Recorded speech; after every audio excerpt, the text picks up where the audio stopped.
مروه، انتوا ايه الموقف وايه اللي مطروح في الساحه الان فيما آه، يتعلق بحل قضيه محمد فهمي؟ في الحقيقة أنا زرت محمد الأسبوع ده، وهو بلغني برسالتين أنا شغالة عليهم. أول رسالة إنه مستمر، إنه يجب علينا الاستمرار في قضية اللي إحنا رافعينها على قناة الجزيرة في محكمة بريتش كولومبيا في كندا، وإن هو حتى لو موجود في السجن قضيته لازم تفضل شغالة.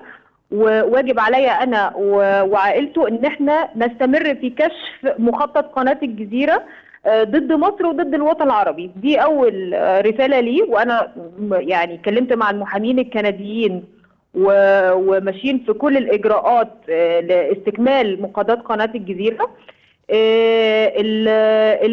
الموضوع الثاني، الرساله الثانيه اللي هو طلبها مني، انه بيطالب باسترداد جنسيته المصريه.